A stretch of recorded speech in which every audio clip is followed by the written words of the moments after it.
I believe Pat is in this one as well. So if you need some help, John, Pat is in this one. Okay. Yep. I'm here. Thanks. Yeah, the next class is going to be in detail about master remote, playlists, and scheduler, in case those people are wondering what this class is. And it is an hour-and-a-half class. Yeah, and it's not going to take the hour and a half, I'm sure. They originally had an hour and a half, and it was going to include plugins and scripts, but that's going to be coming on just a little bit later. Daniel Culp's going to be doing that, and he is way more versed on how that works and how to make FPPs dance and sing and everything else. So, Okay, let's find John.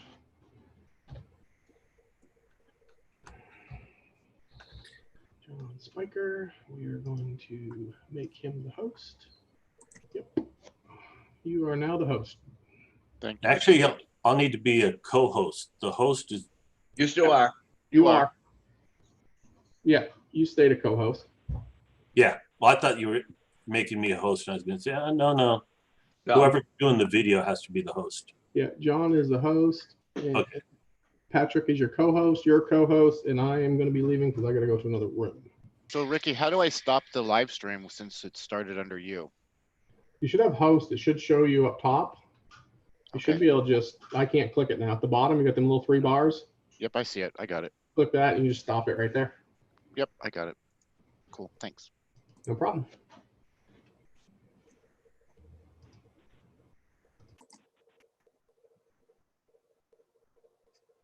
Alrighty, we'll wait.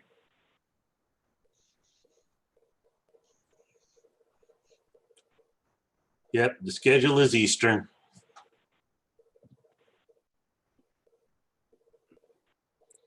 Alrighty, we'll wait about another minute and get started. Rick, if you have the sponsor slide handy, you could throw that up while we're waiting. Do you happen to have that one? Or John, if you happen to have it? There we go. Thank you.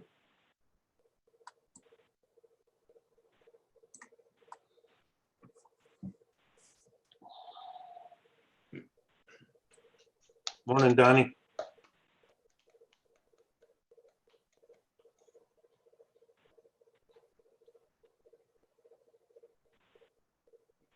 Actually, I think they changed the room to 500.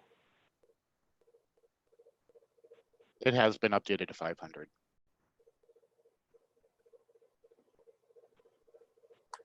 Yeah, we're at 136 right now. I'm sure everybody can see the same thing that I just said. Way more than what I had anticipated.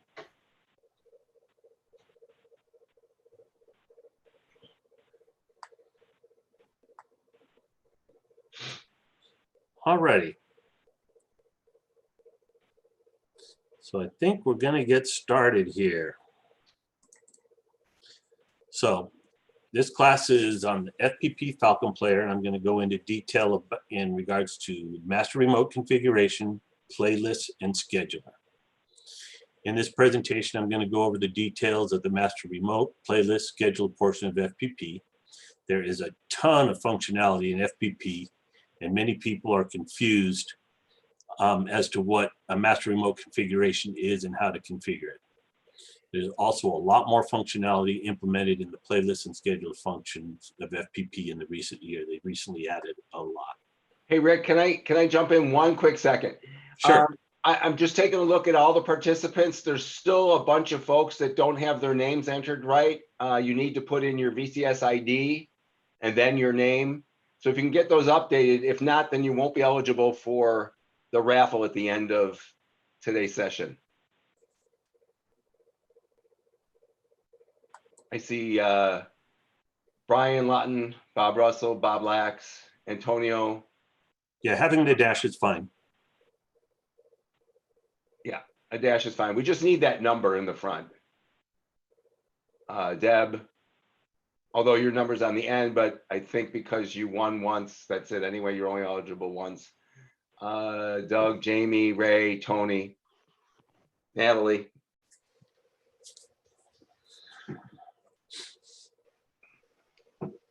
All right, Rick, you can continue on. I just All wanted to right. get that announcement out there. Oh, no, that's why you're the co-host. So a little about me. This is going to be, I'm going on my 3rd year doing animated shows. I did a ton of research before I got started. And after my 1st year, I saw that the FPP manual was greatly lacking, and I volunteered to rewrite it. And in doing so, I decided I wanted everything that was in the manual to actually work the way it says it does in the manual. So I tested every little part of it out so that I know that it works. I identified some bugs, and my never-ending questions to the developers, Pat Delaney, Mark Amber, they helped me out a lot, so I was able to understand FPP a lot more. I wouldn't consider myself an expert, but a well-informed user. So I'm still learning all the time, and I'm still asking the developers and Pat Delaney and Mark Amber, questions all the time. They probably think I'm a pain, but I appreciate the help that they've given me. So we'll go on to the detailed part of master remote playlists and the scheduler. So the topics I'm going to cover are master remote, what it is and the configuration, playlists, how to create one and the various options in the playlist, the scheduler, how to create one and the options available. Then I'll be open for general questions at the end of the class. During the presentation, I'll pause for questions at the end of each section. Please hold your questions until the end of each section because I might cover your question during the presentation. If you do have a question, post it in the chat window. So the master remote configuration is a very powerful configuration that is also greatly misunderstood. I'm going to go over what the master remote mode is and explain what it is and how to configure the network, what settings you need for it to work, and how to use the multi-sync page. I will also go over the FPP Connect function in X-Lights. The master remote configuration eliminates the need for data cables to connect your various controllers and provides an avenue to control extremely large or widespread shows. The master remote configuration was designed to eliminate the need for data cables and provide a method for controlling widespread and large shows. With that being said, you don't have to have a large show to benefit from the master remote configuration. Some people think that a master remote configuration is where you have a main player that is sending data to several other remote FPP devices and or controllers. This is not accurate. In the configuration shown, the main FPP player will send the, somebody's got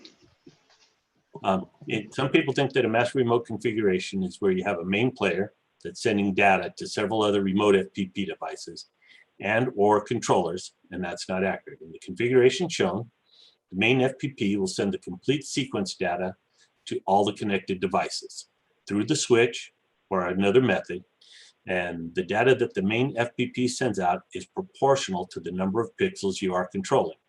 So the larger your show is, the more data that's sent through the network, but this is not a master remote configuration. Another one that gets confused is this situation here. This is because they think that because it's using the concept of a show network with the FPP controlling everything on the show network, they think the FPP device is a master. In this configuration, the FPP device is still sending out the entire sequence data through the Ethernet cables.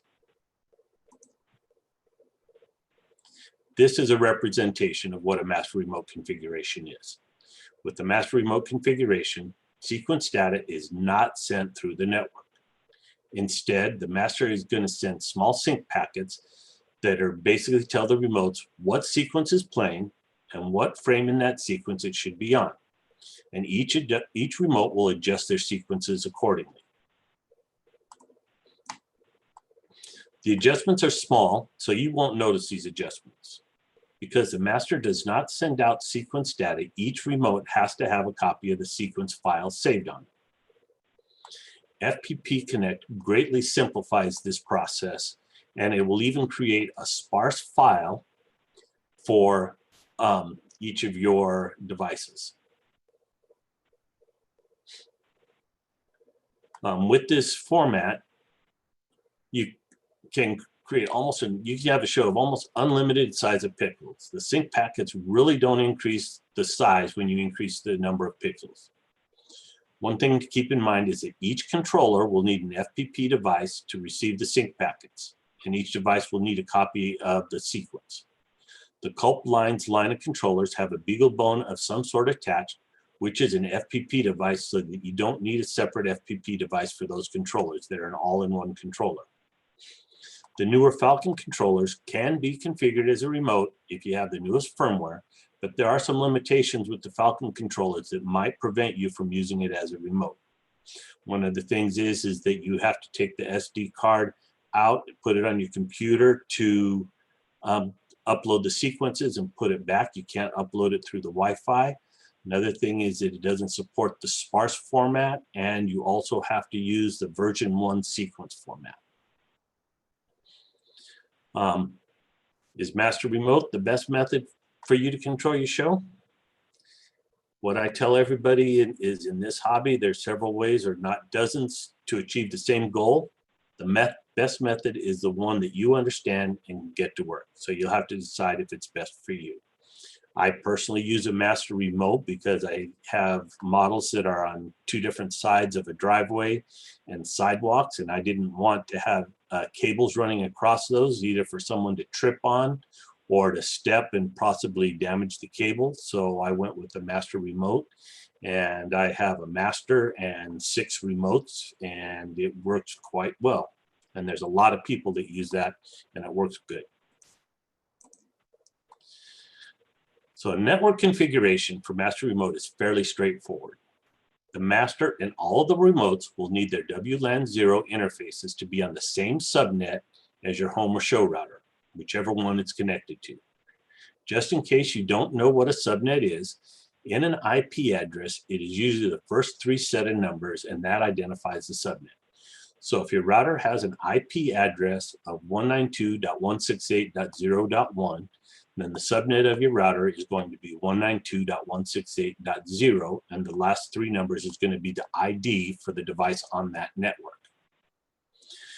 You'll set the gateway on all the WLAN 0 interfaces to be your home or show router, and you'll leave the gateway blank on all of the ETH0 or wired interfaces. If any master or remote has a controller connected to it via an Ethernet cable, then you'll need to configure the ETH0 interface. And the IP address for the ETH0 interface has to be on a different subnet than the WLAN 0 interface, and different from all the other controllers. This doesn't apply to controllers that are a cape or hat attached to the FPP device, like a Pi Hat or CULP Lights line of controllers. You'll also need to create a route for each controller that is attached via an ETH0 interface, and I'm going to go over that. So in this example, our home router has an IP address of 192.168.0.1. We have a master that is connected to a controller.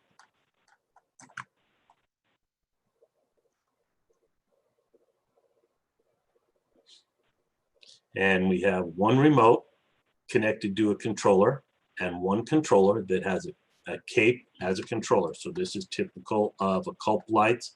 So there's no ETH0 connection. This one, you're going to have an ETH0 connection as well as the master.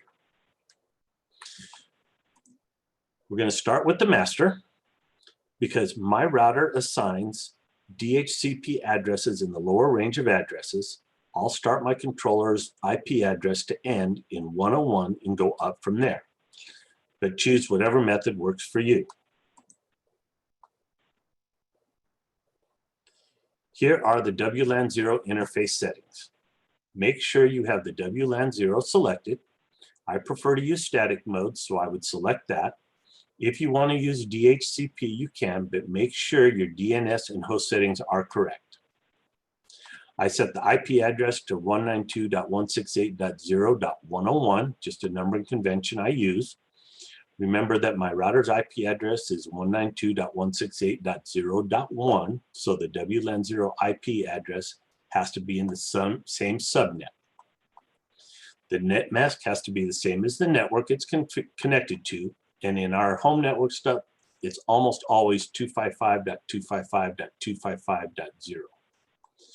The gateway will be normally the IP address of the router. Then you'll need to enter your wireless SSID and password. This is case sensitive, so make sure it's correct. Double check that everything is correct, and then click on the Update Interface button. Don't click on Restart Network yet. Now we'll configure the ETH0 interface. You would select the static interface mode and then enter the IP address that you want for your ETH0 interface. Like I mentioned, for my numbering sequence, I'll use the last 3 numbers of the WLAN 0 interface for the last 3 numbers in the subnet. This way I have unique subnets for each controller, and it's easy for me to remember the numbering, but use whatever system works for you. So in this case, the ETH0 IP address will be 192.168.101, with 101 being the subnet, and I use .2. But whatever numbering system works for you is the best way. Netmask again will be 255.255.255.0, and make sure that the gateway is blank. Click on the Update Interface, but don't restart the network.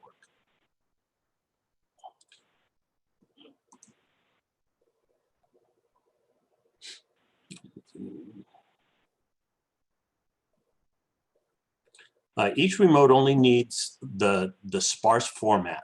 The FPP Connect will provide a format that will reduce the channel numbers to it.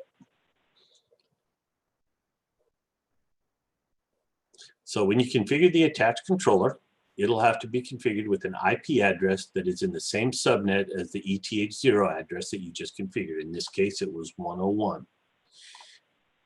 So we configure it with an IP address of 192.168.101.3, and the gateway will be the ETH0 address of the connected FPP device. In this case, 192.168.101.2. If you do not have a controller attached to your master, then you can just leave the interface mode at DHCP. If your controller does not have an Ethernet interface installed, then you will not have the ETH0 option to configure. That's common for the Pocket Beagles. They don't have an ETH0. Now we need to configure the host and DNS settings. Enter a host for the host name. Enter a host name that makes sense to you. Usually the general location or function of the FPP device is good. It's not advisable to keep it just at FPP, because when you add other devices, then you're going to have host names that are the same, and that'd be kind of like naming all your kids the same name. It could get confusing if you need to call one of them. You can access it through the IP address, but a lot of the displays will show the host name, and if you have the same name, you're really not sure which one you're looking at. The host name cannot have spaces or special characters, with the exception of a hyphen. Click on the Save button when you're done.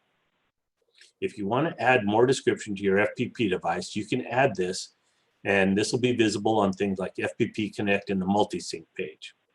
The description section doesn't have the limitations in regards to spaces and special characters. Make sure you click on the Save button after you make the changes. Next, you'll need to configure your DNS settings. Because everyone's systems are different, it is recommended to set both DNS servers. Usually one or the other will work, but not everyone is the same. And without knowing the exact details of your routers, your network configuration, might as well just set both. Set one of the DNS servers to your router's IP address, and one of them to a DNS server that's on the internet. 8.8.8.8 is a very common one to use, as it's very stable. Click on the Update DNS. This will complete your network configuration for your master. I normally click on Reboot and get everything done. So we'll go on to remote number 1. So remote number 1 has a controller wired to the ETH0 interface. We'll need to configure both the WLAN 0 and ETH0 interfaces just like we did on the master. This is going to be very similar, so I'm not going to go into extreme detail, but here's the WLAN 0 interface settings. Again, select static mode. This time I set it to 192.168.0.102. The net mask will be 255.255.255.0. The gateway is still going to be the IP address of the router. Enter your wireless SSID and password. Double check that everything is correct and click on the update interface option.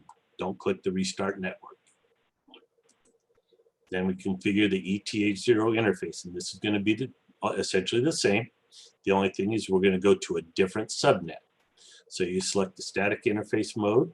You'll enter the IP address, and following the numbering convention I use, I set the ETH0 IP subnet to what the ID was. So it'll be 192.168.102 and .2 for being basically essentially the first device. I try and avoid .1 because sometimes .1 is reserved. Net mask again will be 255.255.255.0. And again, the ETH0 does not have the gateway set. That could cause you problems. Click on the update interface, but don't restart. Then same thing, when you configure the attached controller, you'll have to have the IP address in the same subnet range. So it'll be a 1.2 subnet. So you see here, 1.2 subnet. And we use the device ID of 3. The gateway will be the ETH0 address of the connected FPP device. In this case, it's 192.168.102.2. Now we need to configure the host and DNS settings, and it's essentially the same thing. You're going to enter a host name that makes sense to you. Here I used yard props. Click on the same button, the save button. And if you want to add more description to your FPP device, you can. Make sure you click on the save button if you make any changes. Next, you configure the DNS settings. They're going to be exactly the same. Set one of them to your router's IP address and one to 8.8.8.8 and click on Update DMS. That completes the network configuration of your first remote, so click on Reboot. Now we'll move to the next remote. So now this remote does not use the ETH0 to connect to the controller. Because this remote has a CULP Lights controller, it is wired directly to the pins of the FPP device, so we do not configure the ETH0 interface. Here are the WLAN 0 interface settings, and they're almost identical. Again, I selected the static mode, set the IP address to 192.168.0.103 in keeping with my numbering method. It's the next one in line. The net mask is 255.255.255.0. Gateway again will be the IP address of your router. Then you'll set up the wireless SSID and password. Double check everything is correct and click on Update. If your FPP device does have an ETH0 option, set it for DHCP. It's not going to be used, but that way it'll be set up. Same thing with the host and DNS settings. You're going to enter a host name that makes sense to use. I used House Outlines for this one. Click on the Save button. Again, with the description, add it if you want. Make sure you click Save. Then you're going to configure your DNS settings. Same thing, your router's IP address and 1 to 8.8.8.8. Click on Update DNS. And that completes the network configuration for this remote. You click on Reboot. And then we're going to work on configuring the routing.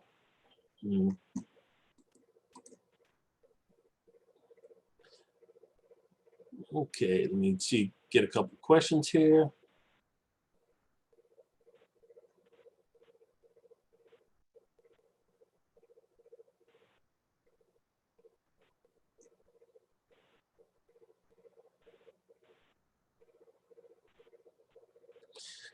One of the questions someone asked, is there a maximum number of remotes you can use with one master? There technically is, but it is so huge that I don't think it even matters. I asked at one point, and the number was so huge that it was insignificant. I didn't even want to put that because I doubt if anyone will ever get that. I think it's literally in the thousands, if not millions. I think maybe it might have even been a million. Okay, so static routing. This sometimes throws people for a loop. Remember, a subnet is the first three. So DNS server 2 should be the router IP address. Which router? The show network router or the Comcast router? So it's going to be to the router that it's directly connected to. So if you have a show network router that's in turn connected to the Comcast router, it'll be on your show network router. And if configured properly, it will route it through everything there.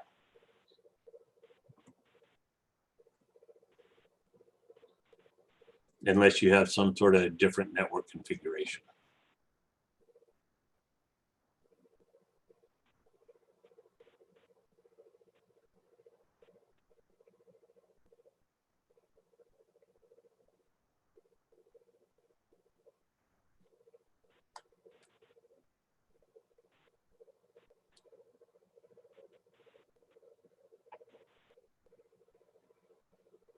Well, the DNS server isn't going to affect too much for the communications between it. It would be more like for updating the separate devices. So that's going to get into a little more complicated setup depending on how you have everything set up, what your DNS settings are. And that's more than what I'm going to go into here because that's a lengthy discussion. So, okay. So we're going to go over into the static route. So remember, a subnet is the first three sets of numbers in an IP address. And on our router, and our router is on one subnet, and any of your connected controllers are on a different subnet. Because the devices on a network can only communicate directly with other devices that are on the same subnet, the network needs some sort of instructions on how to route the communications between the subnets. It's kind of like your telephone that if you're going to call out of state, you have to dial a different area code. Networking doesn't have an area code type setup, but you have to create some sort of route. So you have to create some kind of map for the devices to know how to send the traffic. That map is called a route. You'll need to create a route for each controller that is connected via the ETH0 interface to your FPP device, but not necessarily for the ones that are connected via HAT or CAPE. There are two ways to create a static route and another way that will simulate a static route. The first way is to create a static route on your router. The second way is to create a static route in your computer.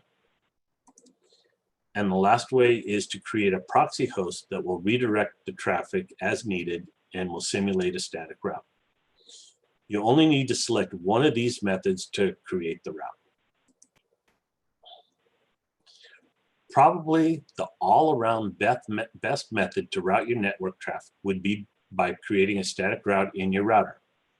By using this method, all devices connected to your network will be able to communicate with all of your other devices in your show.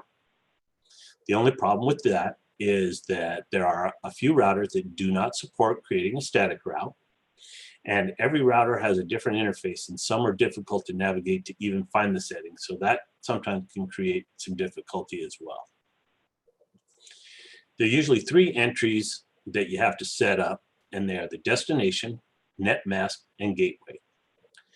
Destination is not going to be the controller's IP address that you want to access, but the subnet of that controller's subnet. So it'll end in 0 because you really have two devices that are going to be in that subnet. It's going to be your FPP device that is bridging and the actual controller. So if you do the exact address, you're not going to get the routing to one of the devices. So leave it at 0, and that will select all devices in that subnet. The net mask again is almost always 255.255.255.0.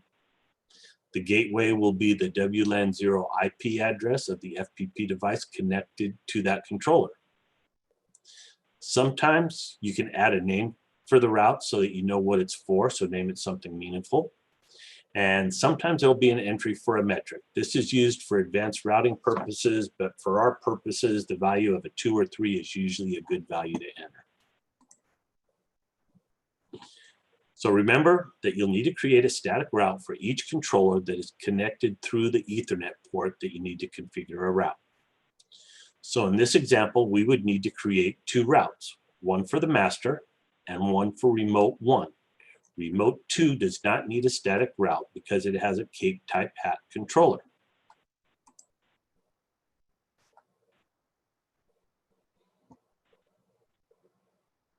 Here are the master and attached controller settings, just to give you an idea.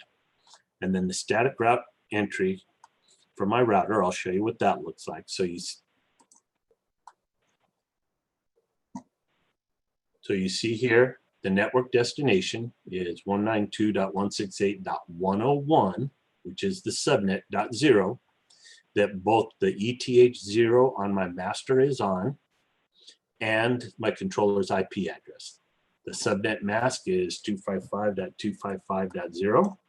The default gateway is going to be the WLAN 0 address of my FPP master.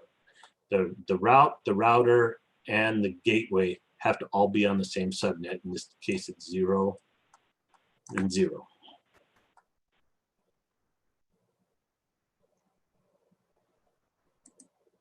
So, and then you do the same thing for the other remotes, but just change the addresses. If you can't create a static route in your router, then you can create a route in your computer. There are a couple drawbacks using this method. The first one is that you'll need to create the route on all of the computers that you want to access your show network. If you want to access your show network through your phone or other mobile device, that can be a bit complicated, if not impossible. If you're only connecting to your show network through just the one computer, then that really isn't much of a problem. The second issue is that Macs do not have a persistent option in the routing function. So if you reboot or power down your Mac, you'll need to add the route again. To add a route in a Windows computer, you'll open up a command prompt by typing in CMD in the search window and select the Open as Administrator option. Then you'll type in the route command as shown. You'll replace the destination subnet to be the subnet of your show network with the last number being a 0, like I mentioned, same as in the router. Don't include the question marks. I'll show you an example. The bridging IP will be the WLAN 0 IP address of your FPP device that is bridging your networks, just like what we did in the router. For Mac, it's a similar process, except that you'd open a terminal window and type in the command as shown and substitute the appropriate IP addresses for the destination subnet and bridging IP. And remember, if we're using a master remote configuration, we would need to create a static route for all of the FPP devices that had controllers connected to them through an ETH0 connection. So just as a refresher, this is what our master configuration and the controller was. And this is the command that you would enter in. I got route -p add 192.168.101.0 with the 0 keeping it so that the entire subnet. The mask is standard, and then we use the WLAN 0 IP address for the gateway. And see that it says OK.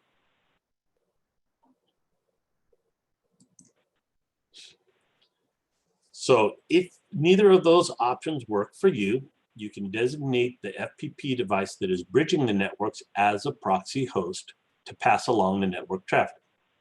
This is a good method for people that are using Mac computers and have a router that doesn't support static drawbacks.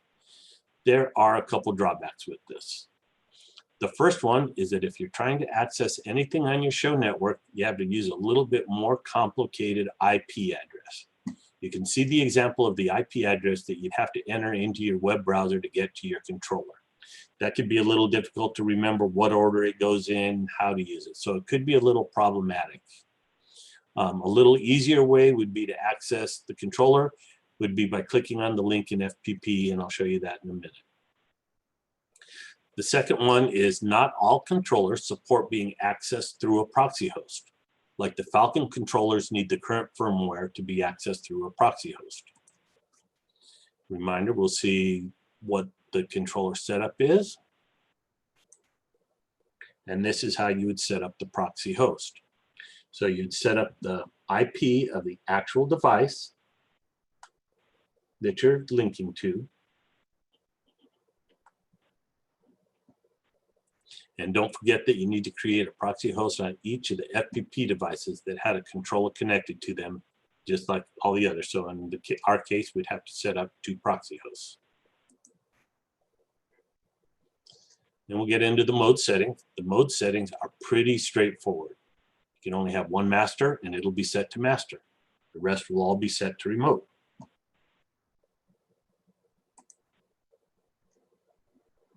So we have any questions on the basic network configurations and settings?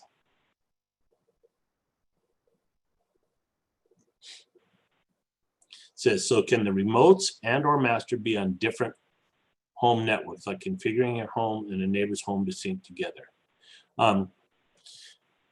Yes, you can have the so you can have them on different networks. You just need to configure them with static routing and everything else to work, and that's going to depend on each of your devices and how they communicate. So you can use a whole different network for everything to have it set up. So the next one is, why does each Falcon have a separate subnet? That's because for the routing, you have to identify a gateway to get to that. And you don't have like a master gateway. So let me go back to, let me see if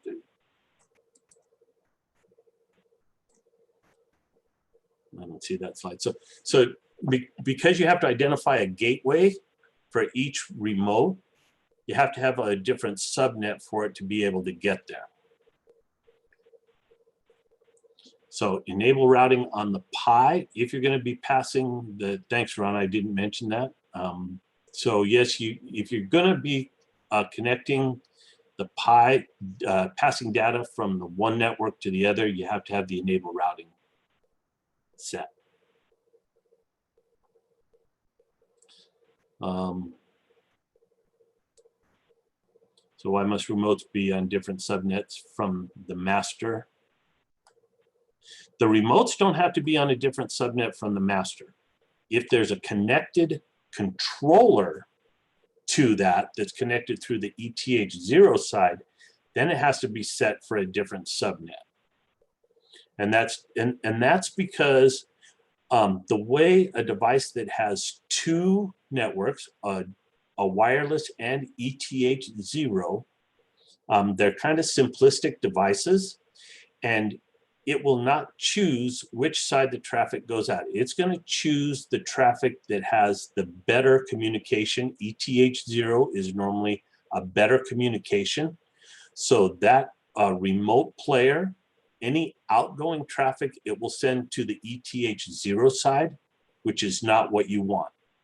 So you have to separate the network so it will send out the traffic to the wireless side to get back to the master.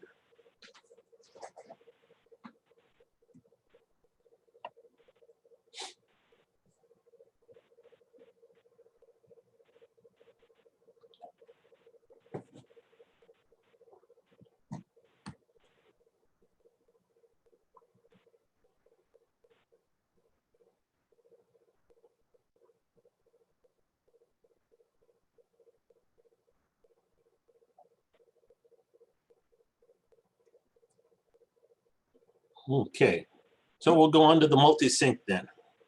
So the multi-sync page is a pretty powerful section, even if you're not using the master remote configuration. The multi-sync page will give you an overview of all of your connected FPP devices and controllers, their status, the configuration all in one screen, which can be very helpful in checking your system status. Not all controllers report their status, so they might not show up in this screen. Currently, the controllers that will show up are the Falcon line of controllers, FPP-based controllers, SAN device controllers, and ESP pixel stick controllers. You can also see the IP addresses of all those connected devices, which could be beneficial when you're configuring a new device and you need the IP address, or if you're using DHCP and you want to see what IP address your FPP device was given. You can also see the information on which versions all your devices are running and if there's an update available. If any of your devices need updating, you can update one or all of your devices from this page all at the same time. You can also copy files from the current device to any of the other supported FPP devices. And lastly, you can also configure your master remote to multi-sync from the page. There's some additional functions you can perform all in your devices as well.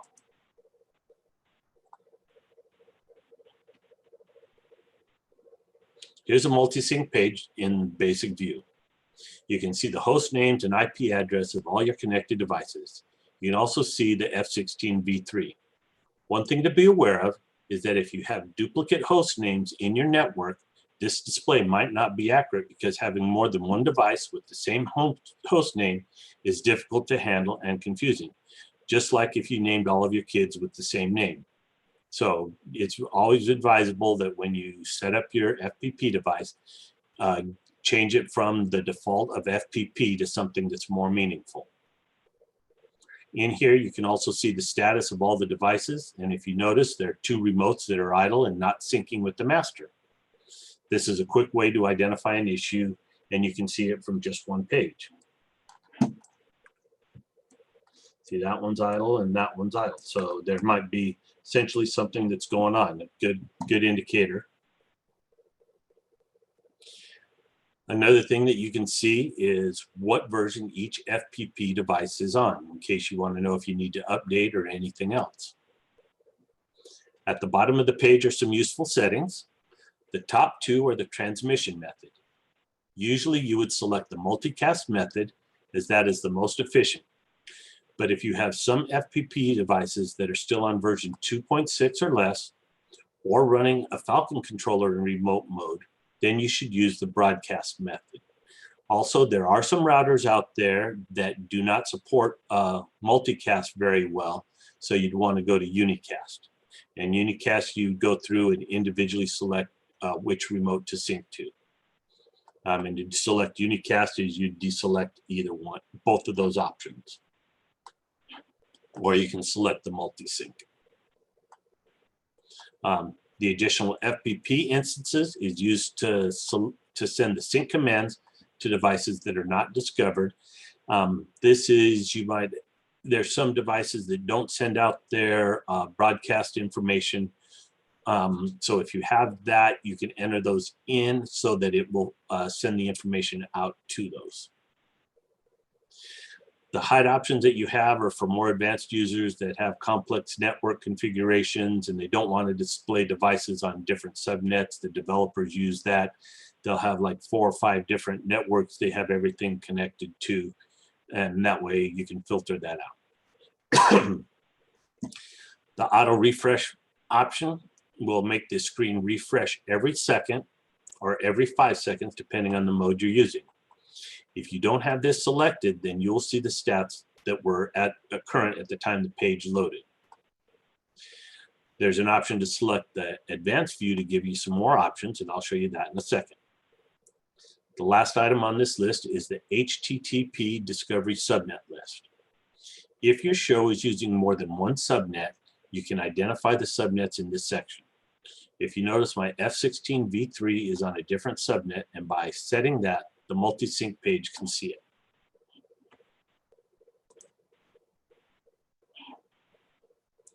This is the advanced view, and you can see that there are 3 more columns to the right side on the list. The first one is the Git version, and will tell you if there's an update available. The next column is a utilization column, And here you can see the CPU utilization and how long the system has been running. And the last column is a selection column. There's actions that you can take on each FPP device, and you can select which ones you want to take that action on. You can select one, or you can select several. This is a good way to update all of your systems at once, and you don't have to be using the master remote mode to utilize this. The actions that you can take are upgrade FPP, restart FPP, and copy files. So here's my FPP master. And if I go to the multi-sync page and go to the advanced view, you can see here that I have several devices. I have one that's running version 4.0 down here that's not up to date. All of my others are up to date. You can see one that I have here that's running 3.62, and I cannot select it because 3.62 does not support this feature. So if I, from this one page, if I wanted to update this remote and update that remote, I would select them, select the action I want to upgrade, and just click run. All the devices are going to upgrade as it's going. So just kind of a one-stop shop, and everything will work right there.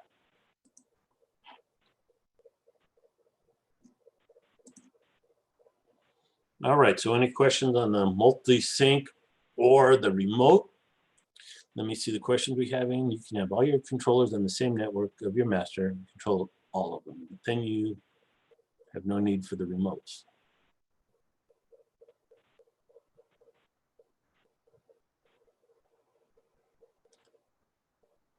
So what if you have, someone asked, what if you have a Ubiquiti hooked to ETH0 using it as a wireless connection to the network? Not using the WLAN of.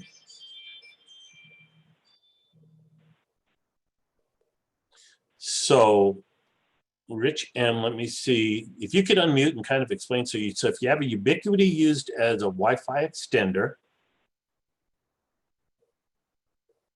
how is your FPP master connected to that Ubiquiti?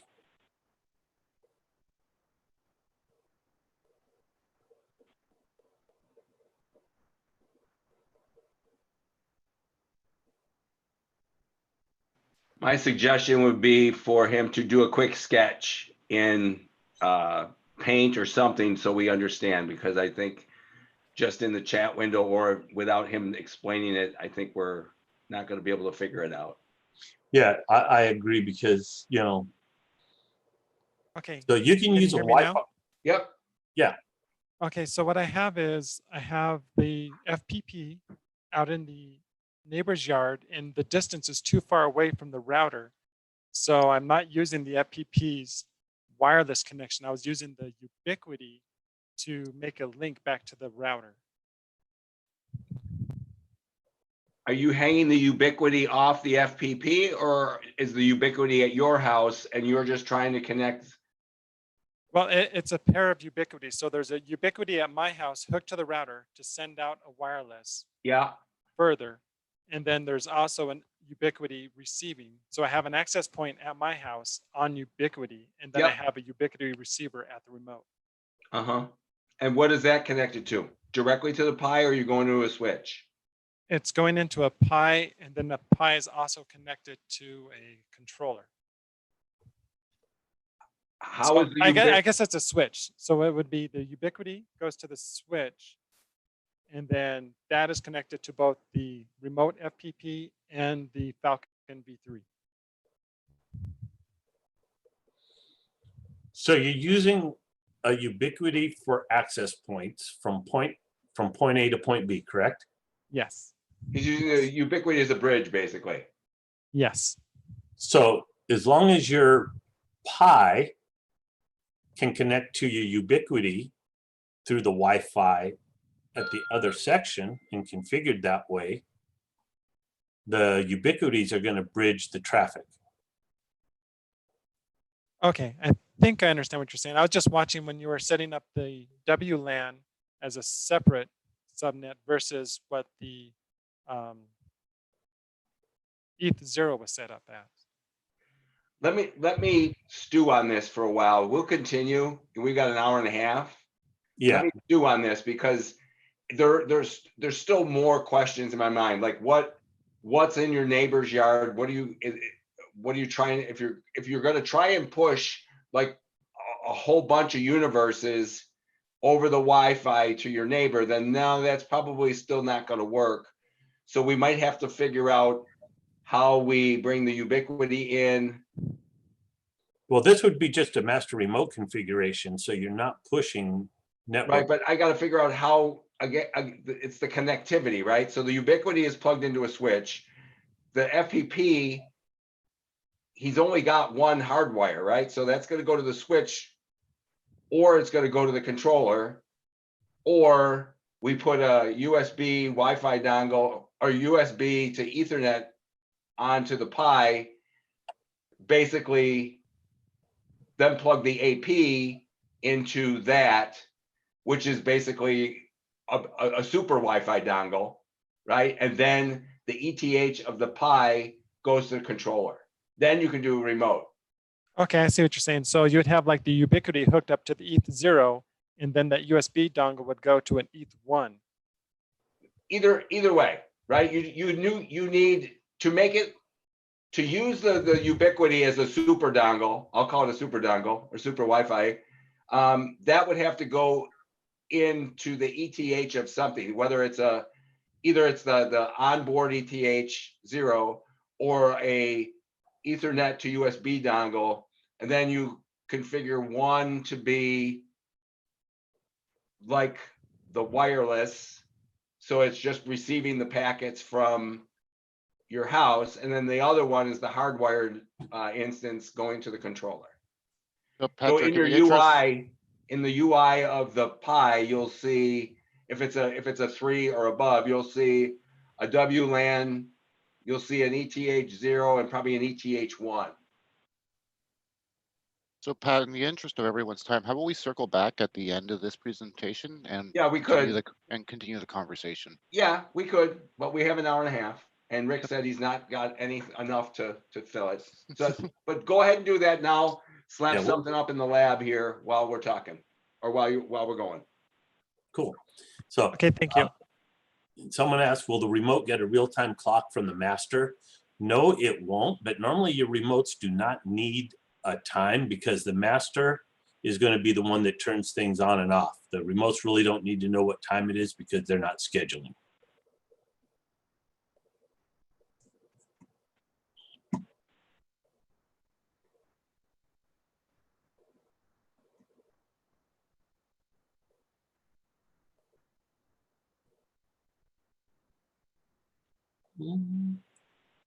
I don't think there's anything else. Okay, so we're going to work on FPP Connect because that's actually a good tool to use. Okay, so if your remote doesn't have a time, it doesn't start through the multi-sync.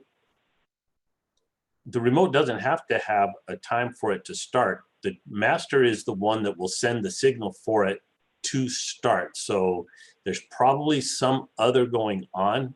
Unless you're using your remote as a scheduler, then it's going to need the time. But remotes don't have to have accurate time to start. The master will do it.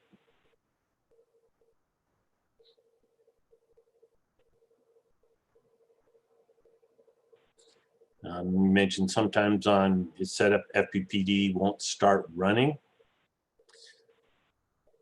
That would be something post in the support, or maybe we'll take a look at it at the end to see what's going on, because that's not typically an issue with a master remote configuration. Okay, so go on to the FPP Connect. The FPP Connect feature in Xlights is an awesome tool. It's in the tools section in Xlights, and from this one interface, you can not only take several actions, but you can also take those actions on more than one device at the same time. Not only will FPP Connect upload your sequences and your media files, But if you're using a master remote configuration, you can select the sparse option for your remotes, which will create and upload an FSEQ file customized for that remote, only the channels it uses. If your FPP device needs to output E131 or DDP data, which isn't common for a master remote, but sometimes it is, you can have FPP Connect configure that on your FPP device as well, but make sure that you really need that configured, because if you don't, you could be configuring your network to spam itself. If your FPP device is also a controller like the Culp Lights line of controllers or a Pi Hat, then you can have FPP Connect configure your port outputs as well at the same time. But remember that in order for this to work correctly, you have to configure the controller section of your models, but that's fairly easy as well with the visualizer tool. So here's what the FPP Connect looks like. You'll see it's going to list all of your FPP devices, gives you the upload section is where you select the devices that you want to take an action on it, not necessarily upload, because you could just use it for a configuration. Gives you the name of it, so you can see how using a host name makes it a little bit easier. Here's how the description will show up. You can see the version number, shows you all the different versions. Here is where you select the FSEQ type. On the master, you always want it to be the full version, so V2. If it's remotes, normally you want to select the sparse one, unless your device doesn't support the sparse format. Most of the newer ones do. The next column is going to be the media. So the media will upload the associated either song or video file. So you see here, shows the media is the 12 Days of Christmas MP3. This will upload the media to that device. Your remotes do not need the media on it in order to run, unless you're going to use them at some point to output video or something, excuse me, something like that. Normally the media only needs to be on your master. The models, like I mentioned, I'll keep hitting the wrong button. The models, like I mentioned, this will upload your pixel overlay models. If you want to use it for testing or something like that, you can do it. It will upload all the models in your show. The UDP out, that will enable and configure your E131 output universes, which a lot of times you don't need. With the exception here, I have my Yard Pi. It's connected to an F16 controller, so I do need those output devices or output universes. Playlist.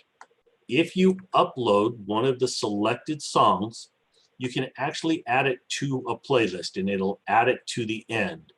But remember that this is just an add. It doesn't, if you are updating one and it's already in your playlist, you're going to now have two, one in the original location and one at the end. Then over here on this last column is the Pixel Hat Cape. If it's configured for some sort of channel output, you can select this option and it will upload the channel configurations for that device as well. Over in here are your sequences that you can select which sequences you want to upload, and you can change a filter to change it to show subfolders or everything else. So it's kind of like a one-stop shop to update all of your sequences, your configurations, your channels on your ports, your port configurations. So a real versatile tool. You can also use it if you want to just see what the IP address is on some devices that are connected. That way you don't have to log into your router to see what was issued. So we got any questions on the status control section?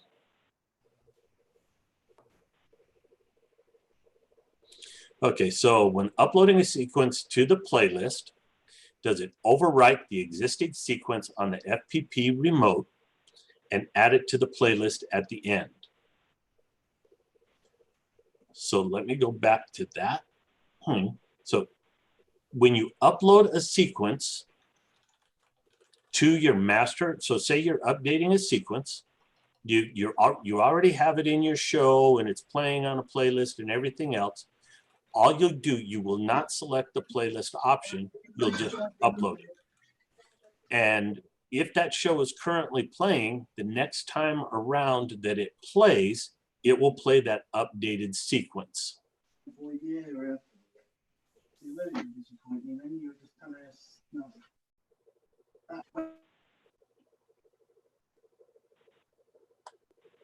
Okay, what does ZSTD mean?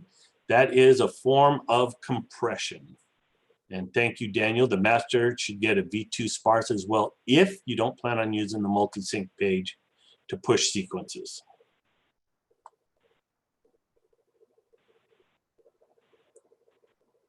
It would be great if there was an update option on the playlist. What do you mean by update option?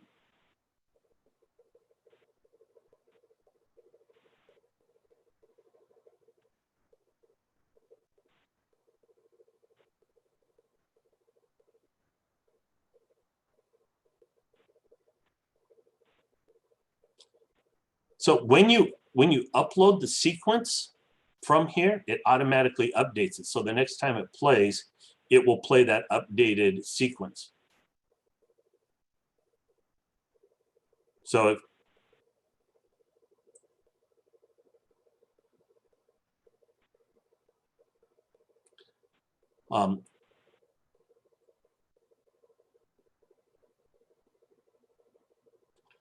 okay, so uploading the models.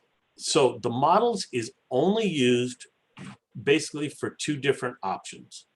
One is for channel testing. If you want to test just a particular model, like say you have a mini tree in your yard and you want to only select those options, that tree to test, you can select that. Yeah, and Daniel is going to show some stuff about models and pixel overlays, and going to go into great detail on that. I highly recommend that. The other option is, and what's something that Dan will go into, I'm sure, in detail, is to output devices to it. So you can create like a virtual matrix or a virtual display, and you can output stuff to those models.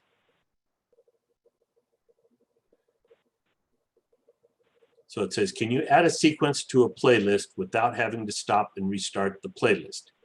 Yes, if you use this option, if you add it to the playlist from the option here, then it will add it to the end of the playlist, and the next time around, it will play that. You don't have the option of changing the order, but it will add it to the end.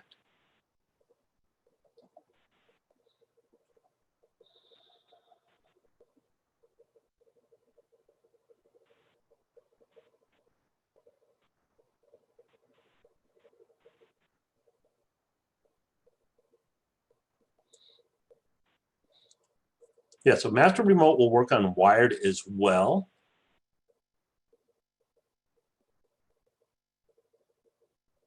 Just typically it runs wireless, but it can run through wired as well.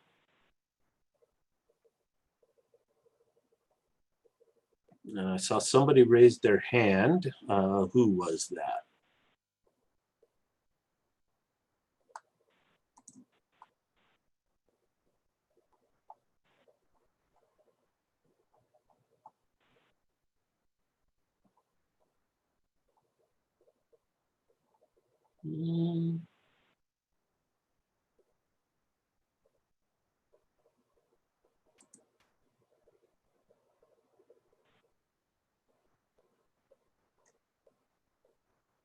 Someone asked, is there a way to know if any sequences on the remotes are not different from the master? Not really, but if you go to update it and it has the current one, it will skip that one. So it's best just to go through, and with the new sparse formats, the update doesn't take very long at all.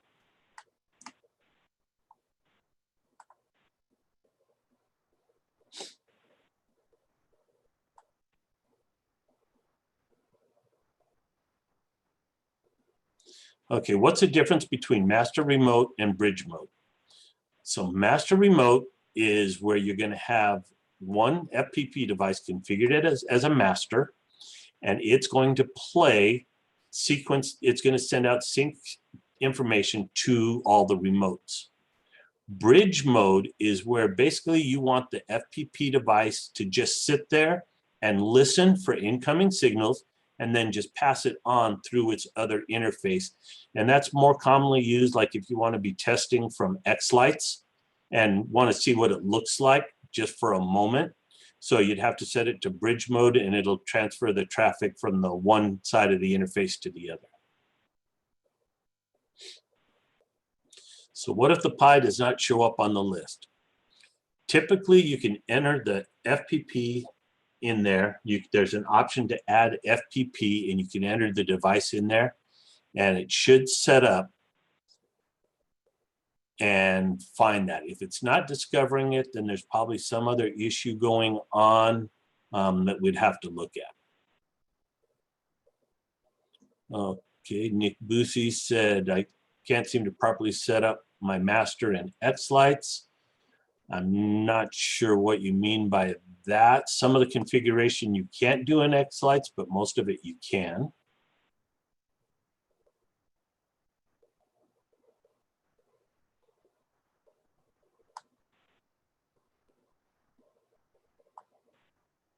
Okay, does FPP Connect allow sorting of connected FPP instances such as by IP address? I don't believe so, but now that it's mentioned and Dan Culp is in here, I wouldn't be surprised if that would be an option at some point in time. Do you only put the master in bridge mode? You would have to put every device in bridge mode that you're going to be passing traffic in between the one interface to the other. So if you're passing it through one of the other devices, you wouldn't necessarily have to put the master in bridge mode, but just that remote device.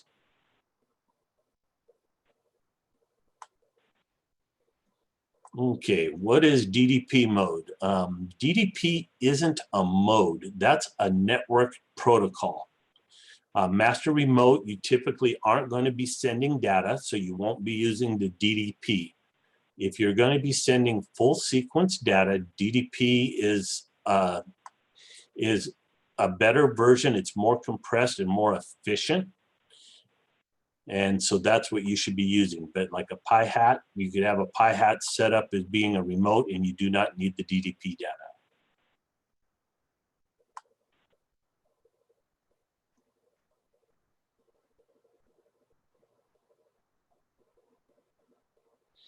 Okay, he says, I see your FPP master is in FPP Connect. So should I not set up my master in X lights as a controller? No, FPP Connect does not. Well, in this case, I would set it up as a controller based on the example that I showed where it had a controller connected to it. But if your FPP is only going to be set up as a master and not have a controller connected to it, you do not set it up as a controller because it's not outputting pixel data. It's outputting only the sync packets.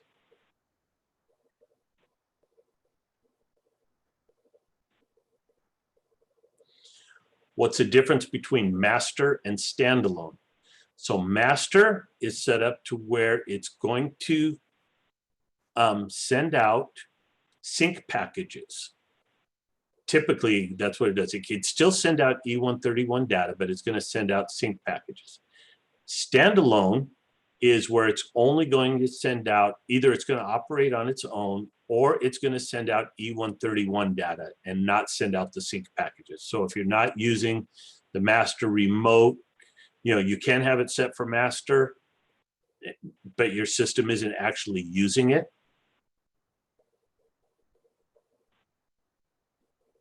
So if using unicast with 4 remotes and a remote fails mid-show, will that affect the rest of the show, or will it stutter because it's unicast? There's been a lot of improvements on that, and typically it will not cause a stutter being in unicast. And if Dave's on here, he might be able to elaborate on that. But there was a lot of improvement that was done on that, I believe, 2 years ago in regards to that.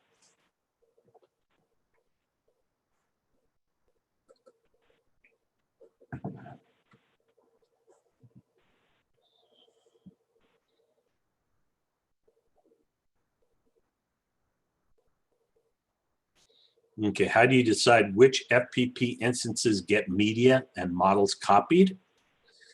And does only the master need media and models, or certain remotes also? So the master is the only one that needs the media, because that's going to be used to play it, unless you're doing some sort of specialized configuration where you want a model to play the media, then obviously that's going to need the media as well. But typically you don't. And models, like I said, models is only going to be used if you want to do display testing, or if you're going to use a pixel overlay model for a plug-in script or something like that. And that gets into a little more complex, and Dan Culp, I believe at 5 o'clock tonight, is going to go into extreme detail on that.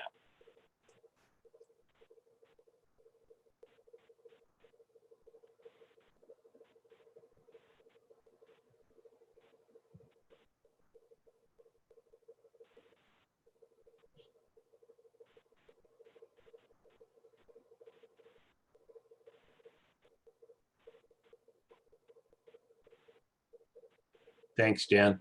Hey, Dan, did you see the question about if you're using unicast with 4 remotes and a remote fails mid-show, will that affect the rest? And will it cause stutter?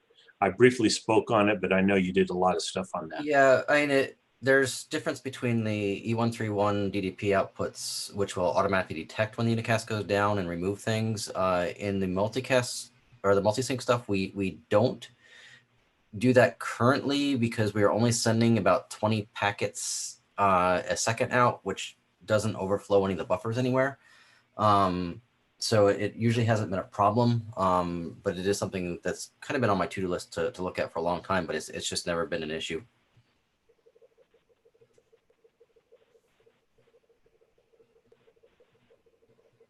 Thanks, Dan. Okay, so Nick Boosie said, my Airport Express is my show network router, and everything is hardwired to that through a network switch or 2. I only have Culp controllers, and they all either have built-in Ethernet connection or a pocket beagle with the USB to Ethernet dongle. My master Pi is wired to the show network and wireless to my Comcast network. Would I need to use my Pi as a proxy in order to push FPP updates to my Culp controllers?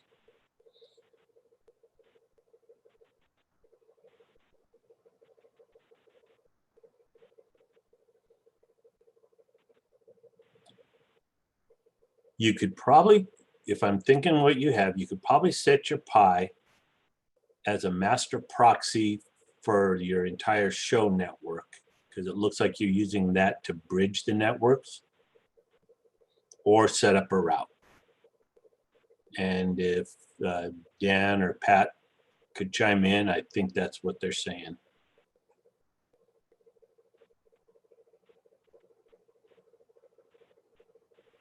If you want to allow me to share my screen, I have a screenshot I think that might help with Nick's question, and then I worked on something for Rich's. If we're ready to I don't know where you stand in your presentation, if there's anything left, or if we're in true Q&A. Now, actually, we got a few more sections. We got playlists and scheduler. So if we leave that to the end, that way, if there's people that aren't interested in that, Okay. All right. then we'll go on. So we can cover Nick's and Rich's stuff after at the end. Yeah, that would be great. All right, great. That way, if there's people that aren't interested in it, they don't have to sit around. All righty.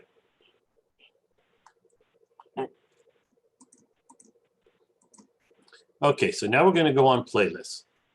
FPP was mainly designed to play an animated light show, but it has evolved to much more due to the creative minds of the developers and the user input that the users have provided. The playlist is a collection of items, typically sequences, that you want to play in a certain order. But due to a major rewrite in the code, the playlist is now so much more powerful. Not only can you just play a song, but you can take several different actions that amount to hundreds of different things that you can do to get an extremely versatile show. There's no way I can go over the hundreds of different things that can be accomplished in a playlist, but I'll highlight the different options. But a playlist, you can essentially do just about anything that you can imagine. There's some way to make it happen. Many people will have several playlists for the holidays. Some people have a lot of sequences, so they'll only show a portion of their songs on one night and the rest on the next night. Some will have a playlist to play a show during the week and then a different set of show to play on the weekend. Some people will have, after their show plays, they'll go into a static type light so that it just looks like regular Christmas lights. There's so many variations to this, and this allows you to design your show any way that you want. So the playlist is just very powerful. So a basic playlist is what probably 75% of the people use. And that would typically just be a list of songs and the associated sequence to play in a particular order. Sometimes you might just want a sequence without any audio, like an overnight lights or a landscape lighting. Another common item to add to a playlist is another playlist. There's a few reasons for that. One of them is for people that have more than one playlist during the week that they play, but they have the same intro set of sequences for each playlist. They can create an intro playlist, put all of those sequences into it, and then each of the separate show playlists, they would add the intro into the playlist and not the individual sequences for the intro. So you can see here, I have a playlist entry on the lead-in, Halloween intro. So that would be several sequences that plays, and that item will just play once at the beginning of the show, and then it'll go through and play all the rest of the sequences. So to create a playlist, you'd enter the name that you want for the playlist in the entry box and click on the Create button. If you want to modify an existing playlist, then click on that playlist in the list of playlists, and the details will load in the editor screen at the bottom. The most common playlist entry item will be a sequence plus media, which is a sequence plus the associated media file, which is commonly an audio file, but sometimes it'll be a video file. The lead-in section is only played once when the playlist first starts, and the lead-out will play only once when the playlist ends. So if you schedule your playlist to repeat, then the lead-in section will play, then the main playlist will play and repeat those items until the playlist is scheduled to end, then the lead-out section will play. One way that this could be utilized would be that if you have some blow-up models, you could activate the fans at the beginning of the show, and then once they are blown up, then you start your show. Then at the end of the show, you make an announcement that the show is over, and it will play again, and then turn the fans off. But that's just one example. There are a ton of things that you can accomplish with the lead in and lead out sections. Again, it's pretty much open to your imagination. What you want to make happen, you can make it work. So I'm going to go over some of the other playlist entry types that aren't as common. These are only used by advanced users, but because there might be some advanced users here, I'll give a brief overview in case they want to experiment with some of the features in FPP. But in Dan Culp's class a little bit later, a lot of these options are going to be explained a lot more detail. So I'm not going to go into detail on these because he's going to be covering it in his class. The dynamic playlist entry is used for playlist items that will be determined at the time of the entry. This is useful for things like a voter plugin or other types of input to dynamically change the playlist, so it could be decided on the fly. The FPP command type at this point has 32 different commands, and it's growing. Most of the commands are pretty self-explanatory. Some of the more useful ones might be like GPIO on or off if you want to turn something other than your pixels on and off, or you can even trigger an event, and the number of events that are almost limitless as well. The image playlist item will display a picture to the output device you select. For example, one of the developers has a TV on his wall that looks like a picture frame, and it will display a family picture, and then every few minutes the picture will change.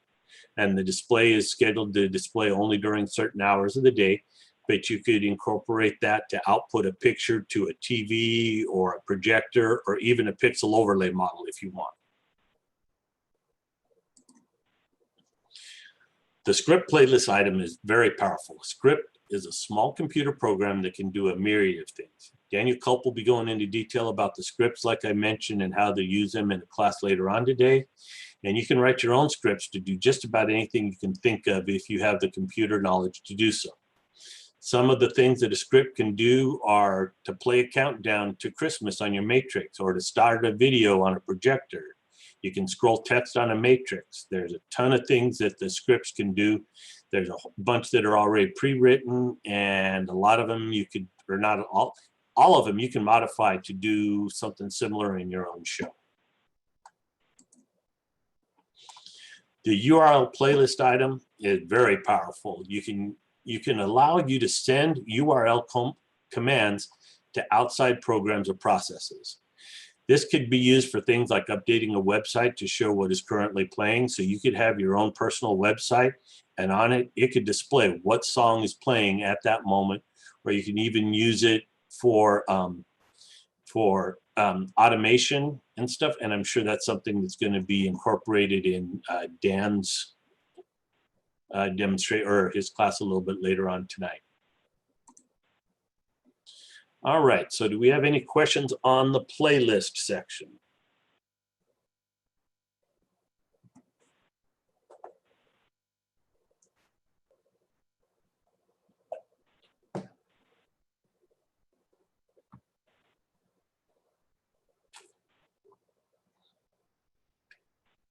Dan and Pat, if I missed anything or misquoted, if you could chime in.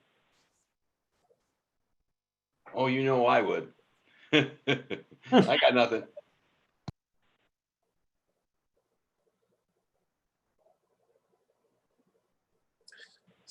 So Lisa mentioned something about show it so she could understand. I don't know if I covered it, or is that something that you're still confused with, Lisa?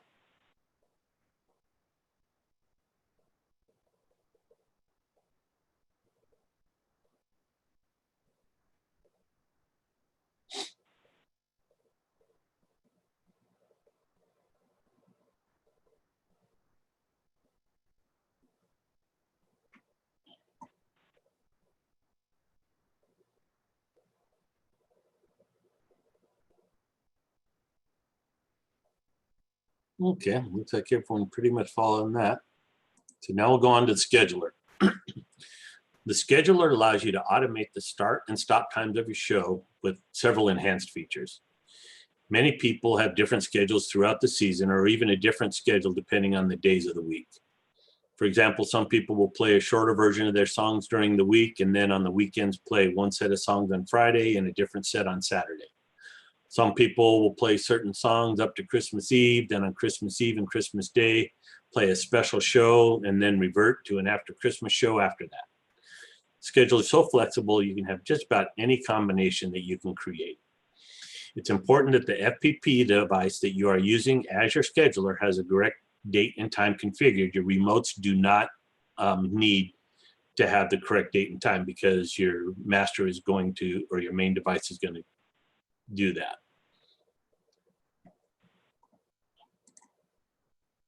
So here's the scheduler page. The first column allows you to make the schedule active or not. If the box isn't checked, then the schedule won't start. Next column is the start date. You can enter the date that you want to start on, or you can select from predefined holidays if you have your configuration set up. This is good for holidays that are on different days of the month from year to year, like Thanksgiving and Easter.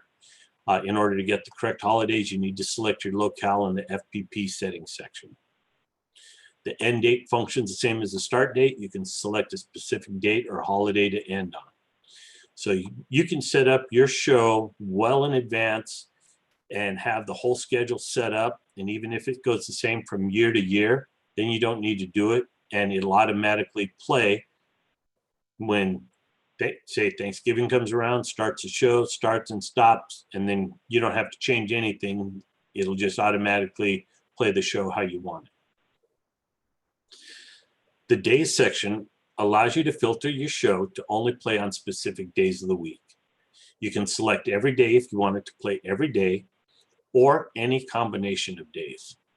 There are a few of the more common day selections available on the net mask.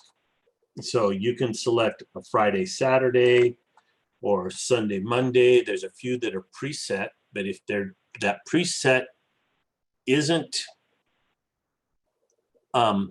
in there, you can go to the day mask and individually select each day that you want.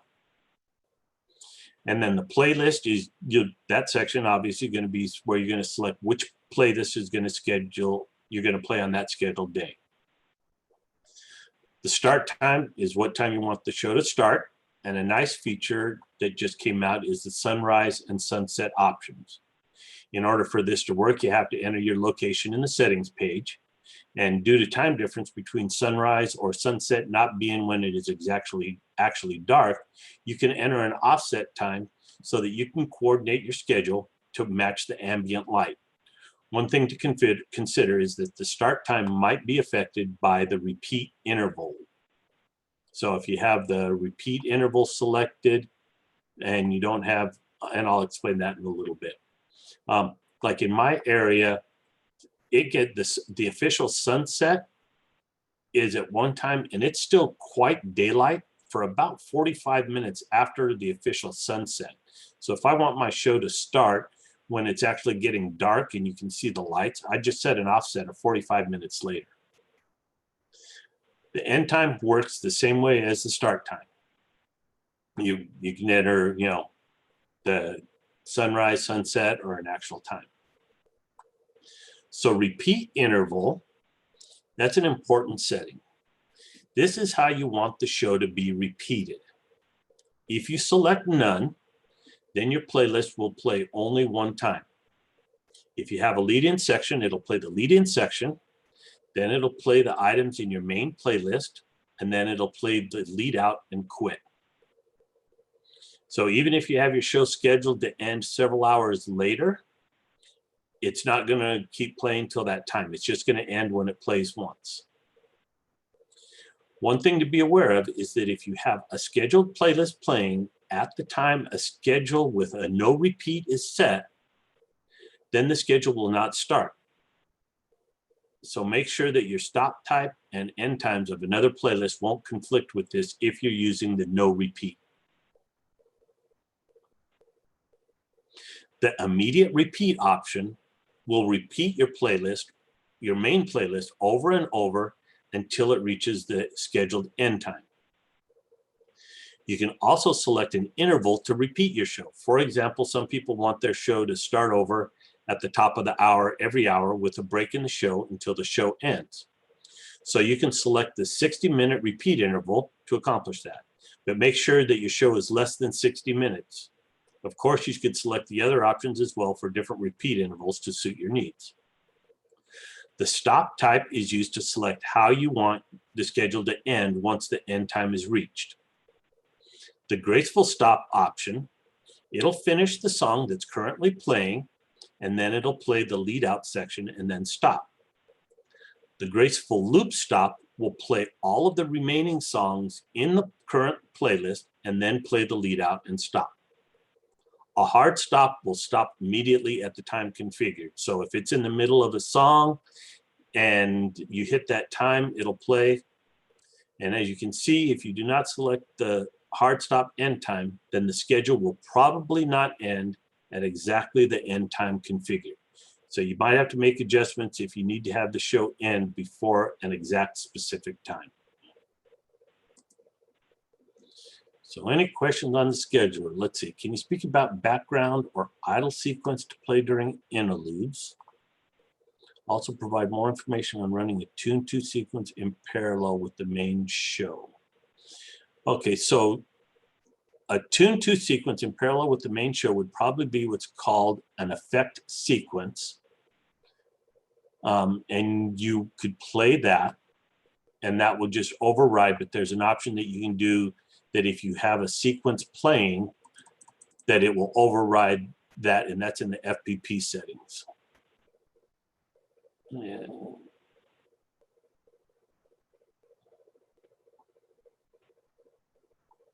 And my scroll went, so I missed the question.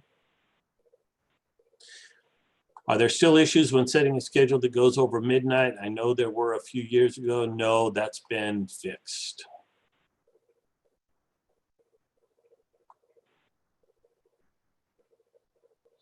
I'm having trouble making changes on the playlist GUI from my phone, iOS using Chrome, using 3.6. Sometimes it doesn't recognize its changes.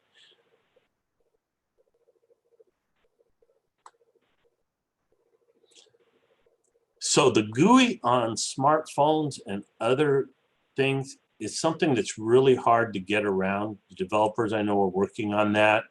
I know that Google Chrome on iOS and other things might still be an issue. I'm not sure, and I'm sure Dan could speak on that. I don't really, so to be honest, I don't think most of us are using on the phone. I mean, I do use the iPad periodically, and it seems to work okay, but I haven't, not something I spend a whole lot of time on with that, other than on certain pages like the string pages and stuff, which I may be out in the yard making changes or whatever at showtime. So, and again, I mean, it's usually Safari on the iPad when I'm using that. If there are issues or bugs, please log them so we can at least know about them, because that's one of the big issues. There's these types of things, if we don't know about it, where they're not going to be fixed. Yeah, and that's one thing about bugs.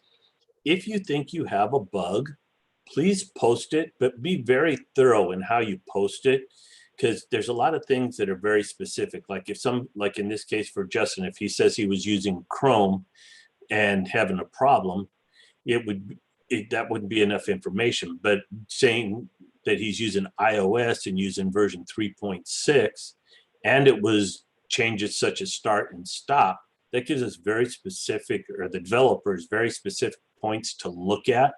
When it's generic, it's real hard to troubleshoot if they don't know exactly where it is. So try and give as much information as you can so that they can find it.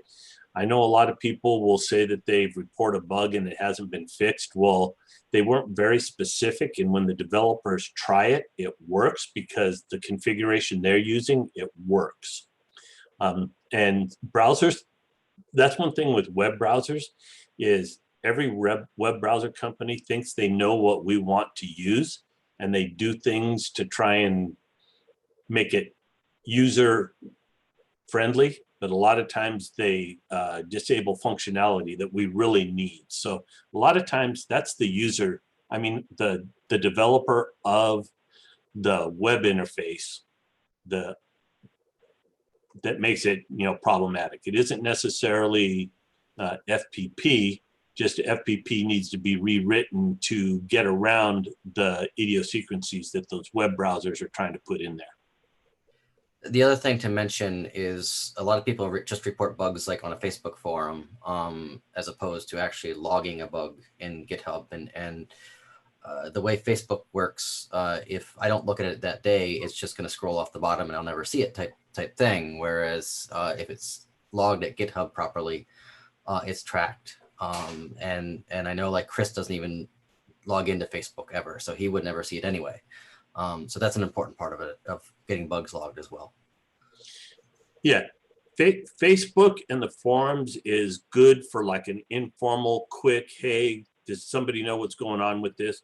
But if you see that it's an actual bug that's having, GitHub is the best way, because then it's logged, it's tracked, it gets assigned, then it'll be a permanent place to see it. But Facebook, like Dan said, it gets lost and you don't see what's going on.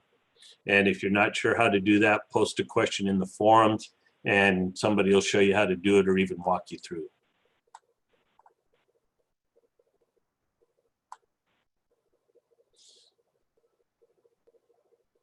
So Antonio said, sometimes I'd hit play and it would play for 2 to 5 seconds and just stop.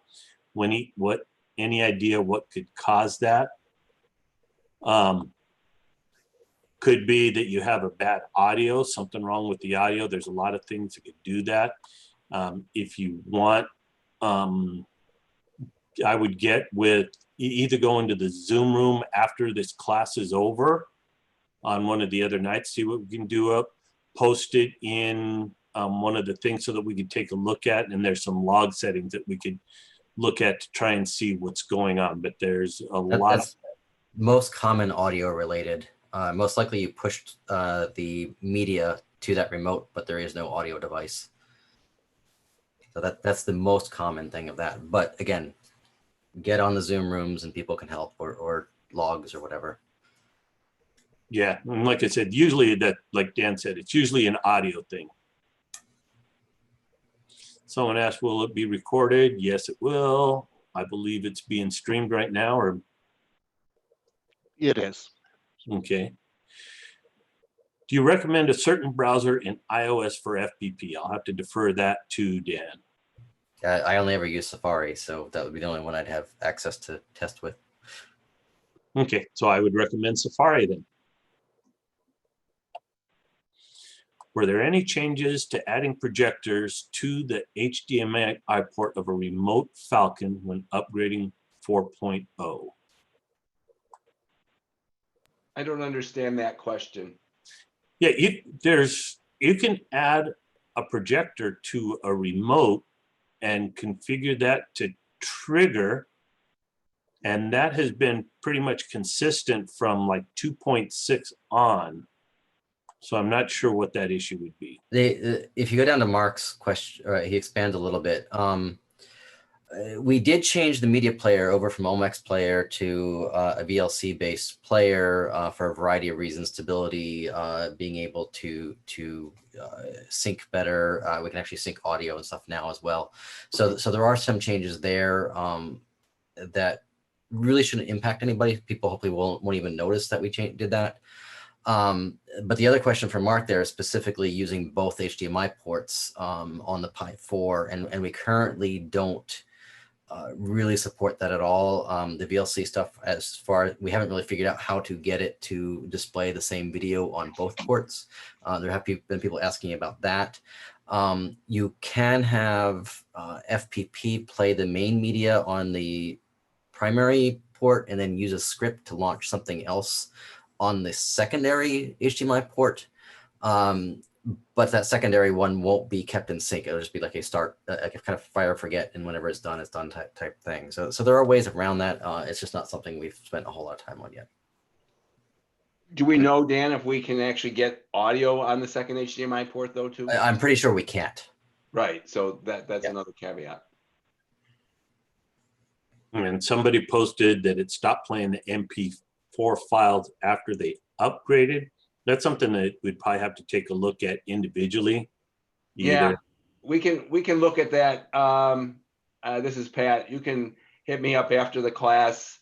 One question would be, what kind of an upgrade did you do? Did you do the in-place upgrade where you laid down the 4.0 FPP OS image, or did you take a brand new 4.0 image and lay that down?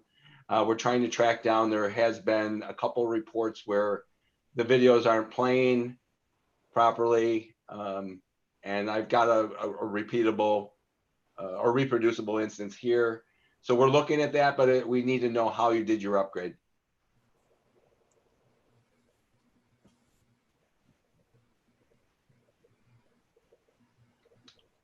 Another thing to be aware of that recently came up is people that have MP4s, is they're playing very high resolution files and not realizing that that file size is so huge that it's way beyond the capability of our FPP devices.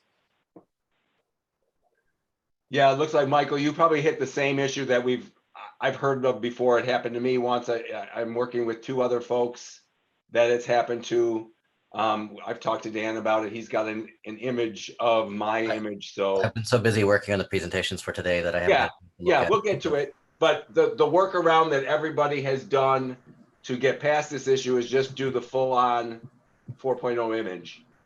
You know, save the files off your current one, that if you don't have backups, then just re-image with the 4.0 image rather than trying to do an in-place upgrade. Yeah, someone asked what's a recommended resolution. That it's going to depend on what you're putting it out to. If you're putting out, you know, a 4K image on a P5 panel, you're not going to get 4K resolution. Right. You know, about the best, like Dan mentioned, is you're only going to get about 1080.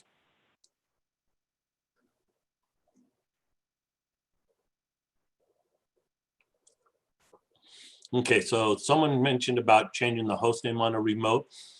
It's going to keep the remotes for approximately, I believe it's 90 minutes in the cache. Just in case something falls off, it will look at it, but it will go through and catch that up.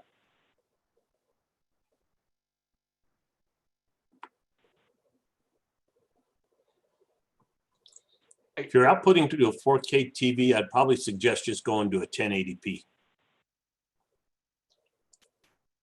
That's if you're outputting. If you're playing the MP4 file,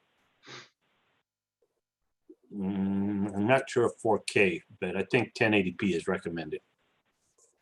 So just for a time check, Rick, do you have any more of the presentation to go through? No, that's it. Okay. Thank you. No problem. Do we want to take a few minutes and do the raffle, and then you can take the next 10 minutes or so and continue with other people's questions from earlier today? Yeah, we could do that. Yeah, that works. Great. So let me do this. Let me share my screen. Yes. Screen 2. Let me stop sharing mine. I gotcha. So can everybody see my screen? I'm assuming it's yes. So I've gone ahead and entered all of the VCS IDs from everybody that's been on the call since the beginning. We have two prizes today as a $25 gift certificate to DIY LED Express. And then Wally White Lights has also provided a $25 gift certificate and 100 pixels. So let's go ahead and pick the winner.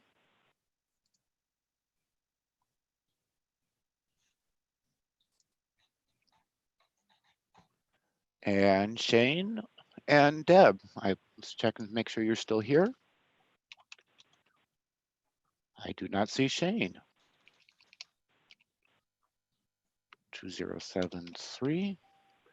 Deb, congratulations on the $25 gift certificate and 100 pixels from Wally White Lights. And for the DIY LED Express, let's go to Randy. And I see that you're here, Randy, so congratulations to the winners. Let me take a screenshot.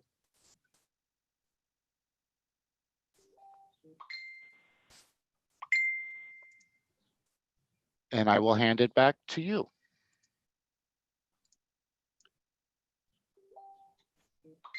Hey, this is Pat. Just as a follow-up to the person that had the question about the Toon2 sign. If the Toon2 sign is just doing that and nothing else, you don't even need to configure that as a remote. I've been doing Toon2s for a few years. Just set a sequence or a schedule up on that. So if you want, because I want my Toon2 sign to start at 4 o'clock in the afternoon, which is long before my show. And then the Toon2 sign shuts off about a minute before my show ends, so that the sign goes away. And then when the show ends, I don't have cars just thinking that they're going to wait and another song is going to come on at 10 o'clock at night. So if it's strictly tuned to, you can do a schedule right on the tune to sign and not have to worry about master remote.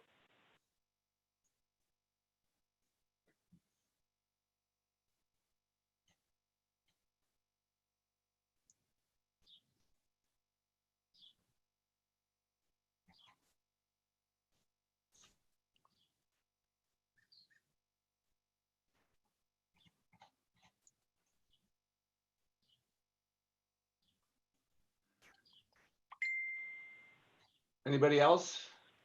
Any other questions? I can go back to Rich's network question and then the other network question if somebody wants, if we want to do that. Yeah, we still have 14 minutes left.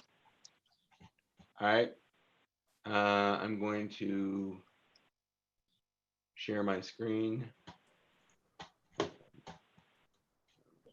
over. Can you guys see my Vizio?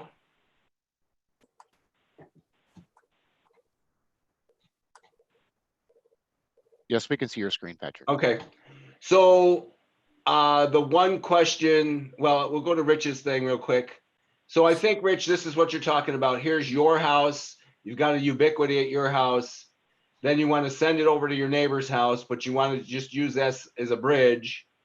So what I'm thinking that you want to do is on the Pi, because if this is the setup, basically, on the Pi, put one of these USB Ethernet dongles on it, have the bridge, have the Ubiquity go to that, and then you hardwire your controller to the ETH0, and then in FPP you see that when you plug in the USB to ETH0, you'll get, or ETH, you plug this one in, you'll get an ETH1, and then just set that up with the route. So the same way that you would have done it if you were just using the onboard Wi-Fi, you're just not enabling the onboard Wi-Fi, and you're just setting up this one as the Wi-Fi. And this would be your link back to your house. Then I think that's what you wanted to do.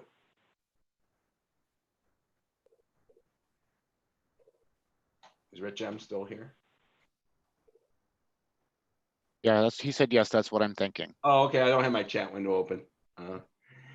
And then this was my lab that I've been working on.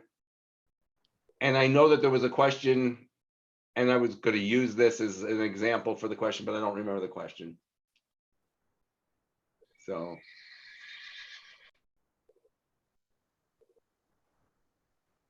But this is how some of the people wanted to set things up, and I kind of set up a lab now to mimic that so I can help troubleshoot issues. I just posted my question back in the chat window. This is Nick with the Airport Express on the show network, and I was asking, you know, keeping the Wi-Fi side of the Raspberry Pi on my home network, whereas everything else and the Ethernet side of that Pi is wired up to my show network and my show router.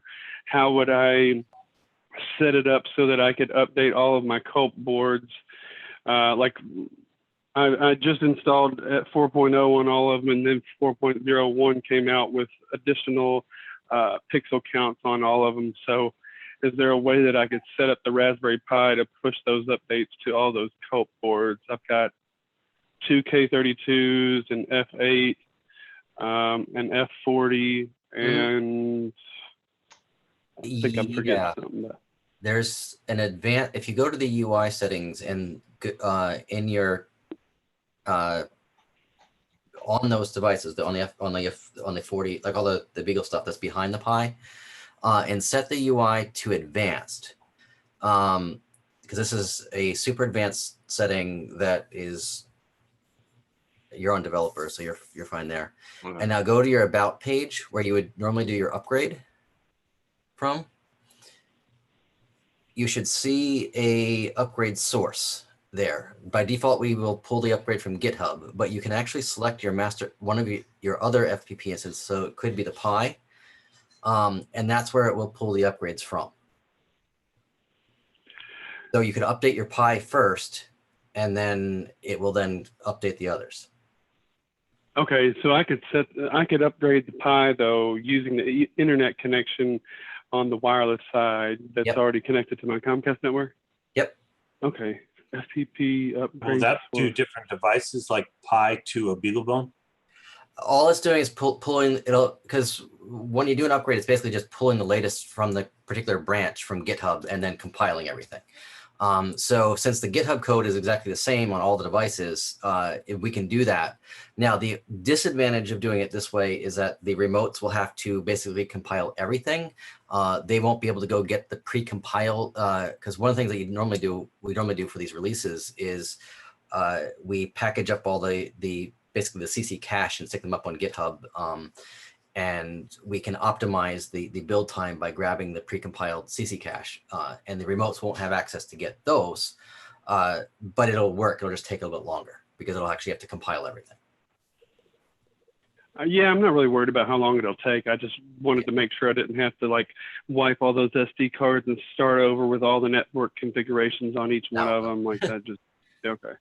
So upgrade source under the about page, which is under help. Yeah. Hold on, help. And one thing I know that I'm also trying to do with this setup is, you know, part of the trouble that I have in showing you guys my screen when I'm having an issue in the middle of the thing is like in the middle of, I guess it's December and I'm having an issue, is would I still be able to navigate to those remotes, to all those COP controllers through the Raspberry Pi so that I can share my screen on my Comcast network? As long as it's configured correctly, I don't see a reason Through the why not. proxy stuff, you can get to any of them. Yeah. So you covered the proxy But setting. that goes back to that proxy IP address URL that you were referring to earlier. Yep. Yeah, okay.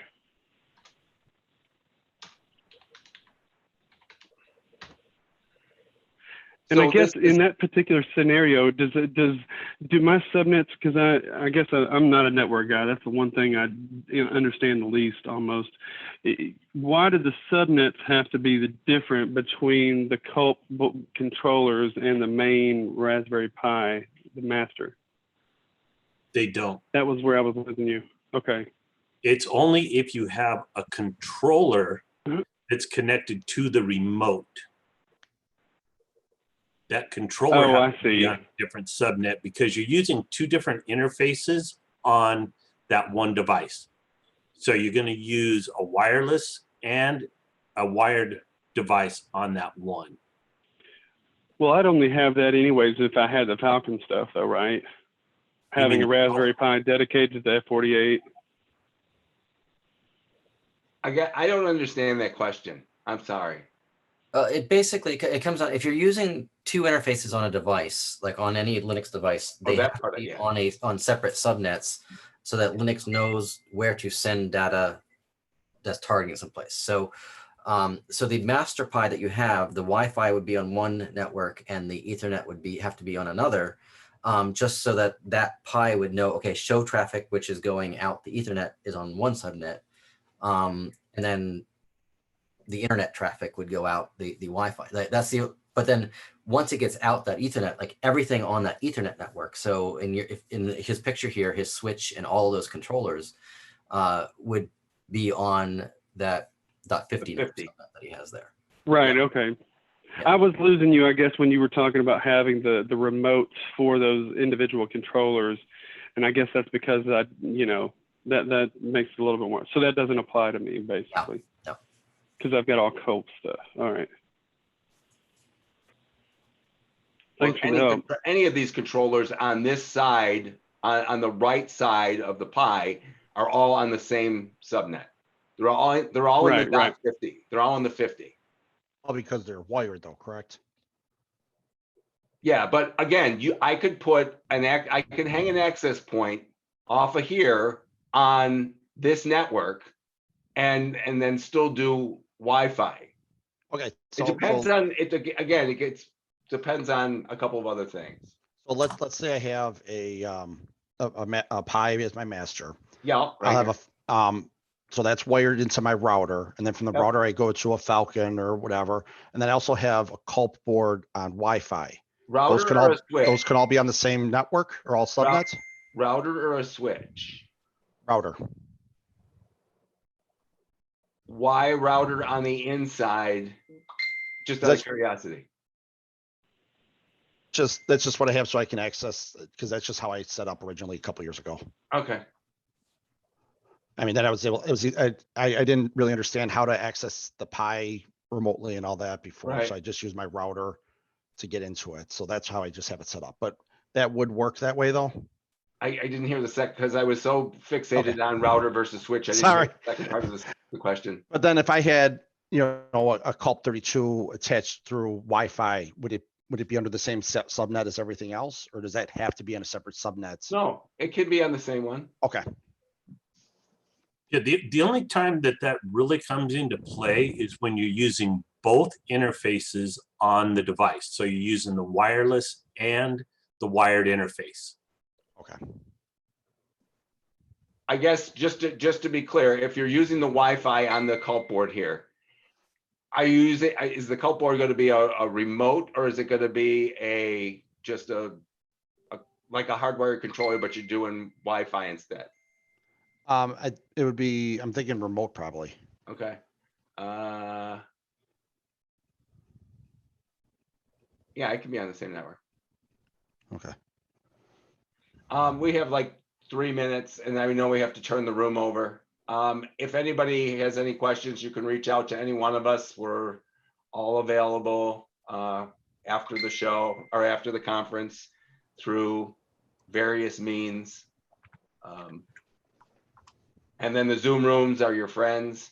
Rick, if you put that slide back up real quick, I will drop my sharing with all your links.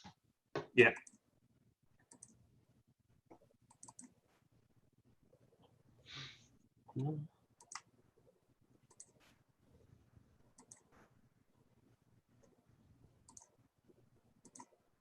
For those of you that don't know, there's a couple of Zoom rooms that are out there that are manned almost, especially on the weekends, almost 24/7 between US people and people in Australia. And you can just jump on the Zoom room, ask questions in a forum much like this, and get answers from various people. I'm on them, and occasionally, I think Rick's on there. There's a bunch of people on there, a lot of people that are a lot smarter than me on there as well. So, but any one of these links is very useful in finding things, finding information and help. So with the last minute, I wanted to take a moment and say thank you, Rick, for putting this together, and Pat and Dan for your chiming in. It was very, very informative. Thank you. Thank you. With that, I'm going to go ahead and stop the live stream on YouTube.